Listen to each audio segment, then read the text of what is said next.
अब तो बहुत आसान हो जाएगा। तब √4 नहीं देना है, √3 देना है, जिसका वर्गमूल नहीं निकले ऐसा देना है ना। हाँ, तो माना कि √7 + √3 एक परिमेय संख्या है, एक परिमेय संख्या है।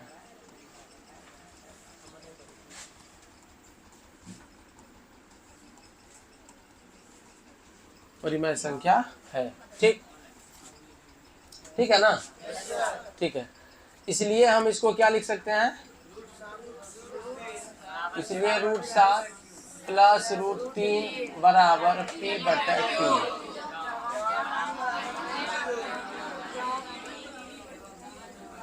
q बराबर नहीं 0 एवं पूर्णांक है। p तथा q क्या है, पूर्णांक, जिसमें LHS RHS में एक साइड परिमेय कर देना है, एक साइड अपरिमेय कर देना है, उसी में पूर्णांक मानते हैं। और जिसमें आपको सह अभाज्य संख्या मानते हैं, जिसमें कि एक से अधिक अपवर्तक हो जाते हैं उसके। और सह अभाज्य संख्याओं का अपवर्तक कितना होता है, एक। सह अभाज्य संख्याओं का SCF एक होता है ना, लेकिन जब साबित करते हैं तो उसमें एक से अधिक कुछ निकल जाता है, जैसे 2 निकल गया, या 3 वाले हिसाब में 3 निकल गया, 6 वाले हिसाब में 6 निकल गया। तो उसमें हम ये बता देते हैं कि ये मतलब इसके हम लोगों की मान्यता के अनुसार इसका SCF होना चाहिए 1, लेकिन निकल रहा है 6। तो हमारी मान्यताओं का क्या हो रहा है, विरोधाभास, ऐसा लिखते हैं। तो उसमें सह अभाज्य संख्या लेना पड़ता है, ठीक ना। लेकिन इस सवाल में ऐसा नहीं, इसमें क्या है, पूर्णांक मान लिए। अब क्या करेंगे, अब दोनों तरफ वर्ग करने पर, अब दोनों तरफ क्या करने पर, वर्ग स्क्वायर करने पर, √7 + √3 का होल स्क्वायर बराबर p/q का होल स्क्वायर। बहुत आसान है, ध्यान दीजिए। कभी कभी अपने माइंड पर ये हावी मत होने दीजिए कि बहुत मुश्किल है। a + b का होल स्क्वायर का सूत्र बोलिए, a² + 2 × a के जगह पर 7, √7 b के जगह पर 3 बराबर p²/। कोई दिक्कत हो रहा है क्या? चलिए अगला लाइन देखिए, √7 का स्क्वायर 7 + √3 का स्क्वायर प्लस 2 यहाँ रहेगा ही, 7 या √21 हो जाएगा, √21 हो जाएगा बराबर p²/। कोई दिक्कत है क्या? ठीक है, तो 7 3 10 2, पकड़ लिया तुम लोगों ने। 7 3 10, 10 2 12 जो करेंगे वो इसका गलत हो जाएगा, है कि नहीं। तो 7 3 ये परिमेय है, इसको जोड़ सकते हैं, लेकिन यह अपरिमेय के साथ में है। किसके साथ में है? अपरिमेय। मतलब ये सीधा साधा है, ठीक ना, लेकिन घूम रहा है शराबी के साथ में। किसके साथ में? तो तुम मान लो कि तुम शराब नहीं पिया है, लेकिन घूम रहा है कंधे पे कंधा डाल करके शराबी के साथ में ना, शराबी के साथ में घूम रहा है, वो भी झूम रहा है, तुम भी झूम रहा है। तो देखने वाला क्या कहेगा? दोनों शराबी है, दोनों शराबी है। तो यही बात इसमें भी है तो परिमेय, है तो परिमेय, घूम रहा है किसके साथ में? तो जो बिल्कुल इंसान है, मतलब जो शराबी नहीं है, उसका दोस्त भी शराबी नहीं है, इसको उससे दूरी बना के रखना होगा कि ये तो शराबी है, ये हो घूम रहा है, मतलब वो भी शराबी होगा, लेकिन उसको क्या पता कि ये इंसान है। तो जो कहने का मतलब, कहा बड़े बुजुर्ग कहा करते थे कि अगर जहाँ शराब खाना होता है ना, शराब खाना, वहाँ जाकर के यदि आप दूध भी पिएंगे ना, दूध, कोई कप में दूध, गिलास में दूध देखते, मतलब पीते देख लिया कि पी रहा है, तो वो कहेगा क्या, शराब पी रहा था, हम देखे थे। शराब खाना में जाकर के यदि आप दूध भी पिएंगे तो क्या कहेगा? चोर के साथ में आप पीछे में खड़े रहिए, आप चोरी मत कीजिए, चोर के साथ में खड़े रहिए, चोरी करेगा चोरवा। लेकिन अगर पकड़ाए आप, तो आप अगर कितनों कहिएगा कि हम चोरी थोड़े कर रहे थे, हम तो यहाँ खड़ा थे, कहेगा नहीं तुम भी था साथ में, तुम यहाँ कर क्या रहा था? ठीक है, तो इसी तरह पकड़ा जाता है। तो वही बात इसके साथ है, ये है परिमेय, क्या है? ये है। तो इसका संगति जब हो गया तो आम इंसान से इसका रिश्ता टूट जाएगा। मतलब साधु संत जो है, ये प्रवचन करने वाला, सब संतन की बड़ी बड़ी हारी, ये कभी इसके साथ में घूमेगा रे? तो इसका अलग जोड़ी बनेगा, 7 3 10 अलग और 2 रूट 21 अलग। तो इसको कभी भूल से भी उसमें मत जोड़ना, सही है ना? हाँ, इसको कभी भूल से उसमें मत जोड़ना, गलती हो जाएगा। अब देखो, तो ये हो गया कितना हो गया? 10। कितना हो गया? 10। अब प्लस 2 रूट 21 अब बराबर p स्क्वायर बटे q स्क्वायर। ये प्लस में उधर जाएगा तो माइनस में। 2 रूट 21 बराबर p स्क्वायर बटे q स्क्वायर, प्लस में उधर गया तो -10। इसके नीचे नहीं कुछ तो भिन्न का घटाव कर लेंगे। क्या कर लेंगे? भिन्न का घटाव। इसी जगह करते हैं, थोड़ा सा इधर हटा के। हाँ, इसी जगह करते हैं। 2 रूट 21 इधर रह जाएगा, 2 रूट 21 इस साइड में रह जाएगा अभी फिलहाल। अब बराबर उस पार में हो गया आपका p स्क्वायर -10 q स्क्वायर अब बटे q स्क्वायर। भिन्न का घटाव हम कर दिया, आपको पता चला? इसके नीचे नहीं कुछ तो 1 q स्क्वायर और 1 का लघुत्तम q स्क्वायर। q स्क्वायर में q स्क्वायर से भाग देंगे 1 गुना p स्क्वायर करेंगे तो p square, minus q square में 1 से भाग देंगे तो q स्क्वायर, उसको 10 से गुना करेंगे तो हो जाएगा 10 q। पता चला? ये इनटू में है तो बटे में जाएगा ना, इसलिए यहाँ पर लिख सकते हैं रूट 21 बराबर p स्क्वायर -10 q स्क्वायर बटे ये 2 आ जाएगा इधर 2 q स्क्वायर। इसको मान लेंगे समीकरण 1। ये है LHS, ये क्या है? Left hand side. ये क्या है? RHS, राइट हैंड साइड, है ना? RHS में समीकरण 1 के RHS में, समीकरण 1 के RHS में, हाँ, P Q 2 और 10, P Q 2 और 10 ये सब पूर्णांक है। ये सब क्या है? P और Q को तो हमने पूर्णांक माना ही है, नहीं? P और Q को क्या माना है? पूर्णांक तो माना ही है। इसके अलावे हम जानते हैं कि 2 भी पूर्णांक है, 10 भी पूर्णांक है, 2 भी पूर्णांक है और 10 भी पूर्णांक है। तो P Q तो पूर्णांक है ही, साथ में 2 और 10 भी क्या है? पूर्णांक। और पूर्णांकों का जो ये समूह है, अगर इसके जगह पर कोई भी पूर्णांक आ जाए P Q की जगह पर, तो उसको हल करने के बाद निश्चित रूप से एक परिमेय संख्या आएगा। क्या आएगा रे? एक परिमेय संख्या। मतलब कि इस साइड में है परिमेय और इस साइड में है अपरिमेय। क्या रूट 21 का वर्गमूल पूर्णांक में होगा? नहीं होगा। तो इसका जो पूर्णांक में नहीं होगा तो ये हो गया अपरिमेय और वो हो गया परिमेय। कोई दिक्कत है? तो इसके आगे अब आपको भाषा में इस तरह लिखना है। क्या लिखना है? समीकरण 1 के RHS में, फिक्स नहीं है कि LHS में हो या RHS, देख करके आप दर्शाइएगा। LHS RHS, उधर RHS है तो RHS में दर्शाइए। यही चीज इधर रहता तब यहाँ LHS लिखते। समीकरण 1 के RHS में P Q 2 और 10, यही 4 संख्या है ना? Q 2 बार है तो 2 बार नहीं लिखना है। P Q 2 और 10 पूर्णांक संख्याएं हैं। क्या हैं? पूर्णांक संख्याएं हैं। अतः RHS परिमेय है। RHS क्या है? परिमेय है। लेकिन किंतु परंतु हम जानते हैं, लेकिन यहाँ लिख देंगे, लेकिन या किंतु या परंतु जो लिखना, लेकिन हम जानते हैं कि रूट 21 एक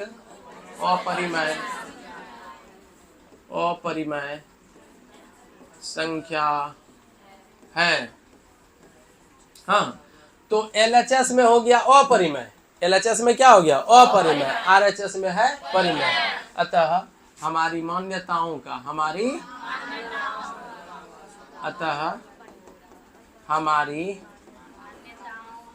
मान्यताओं का विरोधाभास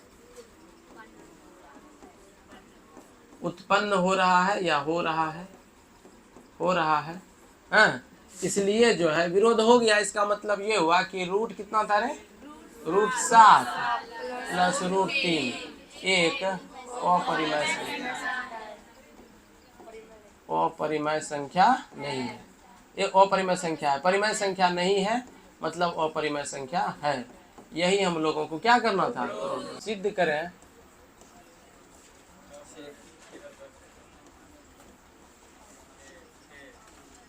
कि 6 पर पावर 1/3 एक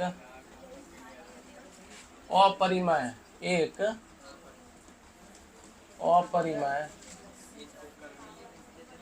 संख्या है।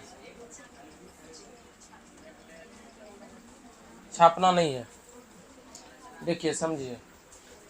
हाँ सिद्ध करें कि 6 पर पावर 1/3 एक अपरिमेय संख्या है। तो सबसे पहले हम क्या करेंगे, मान लेंगे। क्या करेंगे, मान लेंगे। माना कि 6 पर पावर 1/3 एक परिमेय संख्या है, परिमेय संख्या है। कोई दिक्कत किसी को? इसलिए 6 पर पावर 1/3 को हम लिख सकते हैं P/Q। क्या लिख सकते हैं? अच्छा, ये 1/3 जो पावर दिख रहा है ये करनी घात में आ जाएगा। किसमें आ जाएगा? हाँ, करनी में आ जाएगा, ठीक ना। P/Q जहां Q बराबर नहीं 0 एवं P तथा Q सह अभाज्य के अनुसार, देखो सह अभाज्य संख्याएं हैं। सह अभाज्य संख्याएं हैं। सह अभाज्य संख्या किसे कहते हैं, बोलो? जिन दो संख्याओं का HCF 1 हो उन्हें सह अभाज्य संख्याएं कहते हैं। तो इसको करनी में हम ले लेंगे तो हो जाएगा करनी घात में 6, 1 इस पर आके छिप जाएगा, 3 इसमें लिखा जाएगा बराबर P/Q। तो हमने आप लोगों को बताया था कि रूट को अगर खत्म करना हो, नहीं रूट को खत्म करना हो तो क्या करते हैं, दोनों तरफ वर्ग करते हैं, स्क्वायर करते हैं, नहीं ठीक है ना। और अगर क्यूब को यानी घन को खत्म करना हो, घन को अगर समाप्त करना हो तो दोनों तरफ क्या करेंगे, हाँ तो लिखेंगे यहाँ पर अब दोनों तरफ घन करने पर, क्या करने पर, घन करने पर घन कर देते हैं तो यहाँ हो जाता है आपका करनी घात में 3 है, अंदर में 6 है, इसका होल क्यूब बराबर P/Q का होल क्यूब। ठीक है, यहाँ तक में कोई दिक्कत नहीं ना? ठीक,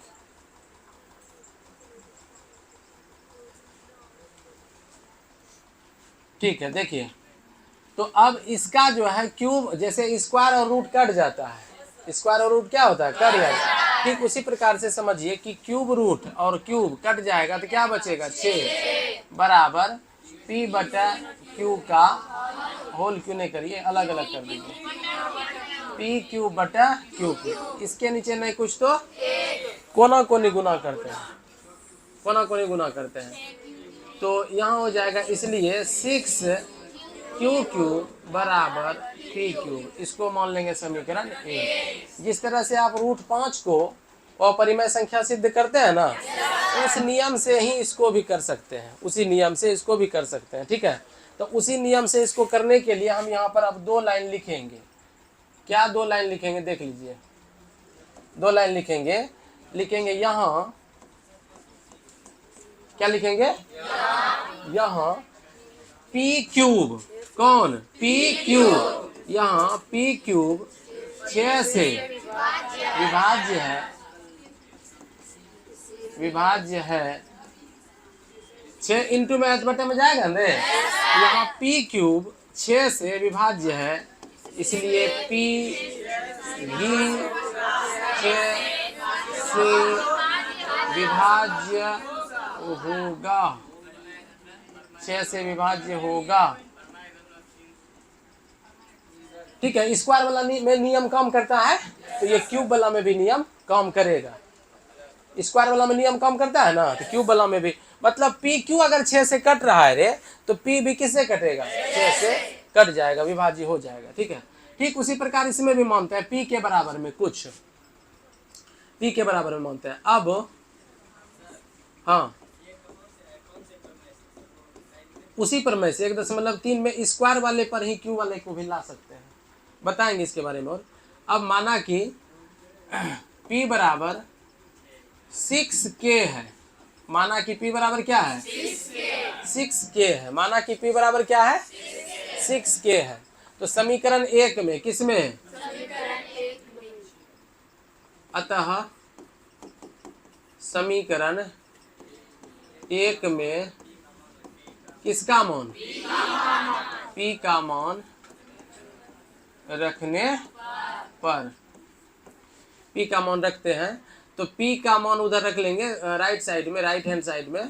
तो यहाँ पर हो जाएगा p का मान कितना है, 6k, होल क्यूब है तो होल क्यूब करोगे ना, या 6q क्यूब बराबर 6 का घन बोलो रे 216, या 6 गुना 6 का स्क्वायर लिख सकते हैं, 6 का स्क्वायर 36 लिख सकते हैं, बोलो रे। क्या कर दिया हम, थोड़ा सा यहाँ पर 6 को अगर हम 3 बार गुना करेंगे, हाँ क्यूब होगा, ठीक ठीक ठीक ठीक ठीक ठीक, यहाँ क्यूब होगा। 6 को 3 बार गुना करेंगे ना, तो एक तो अलग कर लिए, और 6 का स्क्वायर कितना होता है 36, उसको अलग कर दिए। अब इस 6 से इस 6 को क्या किए, कटा दिए, ठीक है, कटा दिया। तो अब इसको बाद में उसको पहले लिख लो, तो इसलिए 36 के स्क्वायर बराबर क्यूब ना, 36 के क्यूब स्क्वायर बनाने का आदत जो है ना, इसलिए क्यूब बराबर ये हो गया क्यूब, इसको मान लेंगे समीकरण 2। ठीक है, अब यहाँ पर ध्यान देना, यहाँ p किससे विभाज्य है, 6 से, और यहाँ पर q के बारे में वही बात कहेंगे तो 36 से विभाज्य है। जो संख्या 36 से विभाज्य है, क्योंकि 36 में भी 6 आता है, 36 में भी क्या आता है, हमको बताओ 36 को क्या हम 6 गुना 6 नहीं लिख सकते हैं, तो जो संख्या 36 से विभाज्य है वह संख्या 6 से भी, क्योंकि 36 के भीतर में 6 है, 36 के भीतर में 6 है। तो यहाँ पर आपको हम और स्पष्ट करके इसको समझा देते हैं, देख लीजिए जरा सा। इनटू में है, किसमें है रे, यहाँ इनटू में, तो बटे में जाएगा ना, तो ऐसा कर सकते हैं कि 36 को हम लिख सकते हैं 6 गुना 6, इस जगह पर 2 तो डबल 6 है, तो अगर एक ही 6 को बटे में ले जाएंगे, एक ही 6 को बटे में ले जाएंगे तो भी क्यूब किससे विभाजित होने लगेगा, 6 से। नहीं समझ में आ रहा है, नहीं समझ में आ रहा है, देखो यहाँ 36 में डबल 6 है रे, 36 में क्या डबल 6, यानी कि इसको चलो हम आगे और कंटिन्यू करके आपको समझा देते हैं। 36 में डबल 6 गुना 6, के क्यूब तो ये है, क्यूब है, तो एक तो 6 को ही उधर ले जाना है, ताकि वहाँ 6 है तो यहाँ भी 6 दिखना चाहिए। अगर आपका ये कहना है तो हम इसको ऐसे स्पष्टीकरण के लिए ऐसा भी कर सकते हैं, बटा 6, तो बटा 6 गया तो क्यूब किससे विभाजित हो गया, 6 से, क्यूब किससे विभाजित हो गया, 6 से, इसलिए क्यूब भी किससे विभाजित होगा, 6 से। तो इसको देख करके हम 2 लाइन लिख सकते हैं, इसको देख करके 2 लाइन लिख सकते हैं। क्या लिखेंगे, यहाँ क्यूब 6 से विभाज्य है, क्यूब किससे विभाज्य है, क्यूब 6 से विभाज्य है, इसलिए क्यू भी 6 से विभाज्य होगा। अब दिमाग लगाइए, यहाँ पर क्यू कट रहा है किससे, और यहाँ देखिए p कट रहा है किससे, तो P भी कट रहा है किससे? 6 से, और Q भी कट रहा है किससे? तो दोनों का उभयनिष्ठ, यानी दोनों का उभयनिष्ठ जो गुणनखंड है वो 1 है कि 6 है? दोनों भी 6 से निकट रहा है। P भी कट रहा है 6 से और Q भी कट रहा है 6 से, तो इसका उभयनिष्ठ गुणनखंड कम से कम 6 तो आ ही गया ना। माने थे 1, माने थे सह अभाज्य संख्या, माने थे सह अभाज्य संख्याओं में उभयनिष्ठ गुणनखंड 1 होता है। सह अभाज्य संख्याओं में उभयनिष्ठ गुणनखंड क्या होता है? 1। तो माने थे 1, आ रहा है 6, तो विरोध हो रहा है कि नहीं हो रहा है? हो रहा है ना। तो उसी सिस्टम पर इसको ले जा करके ऐसे करके बना देंगे। बहुत मजेदार हिसाब है ये। यहाँ भाषा लिख देंगे, उपर्युक्त जांच से, ऊपर युक्त जांच से स्पष्ट हो रहा है कि P तथा Q का उभयनिष्ठ गुणनखंड 6 है। कितना है? 6 है। परंतु हमारी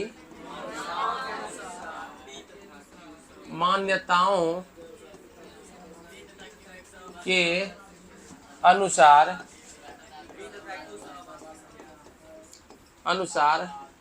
P तथा Q सह अभाज्य संख्याएं हैं। क्या है? संख्याएं हैं। अर्थात यहाँ पर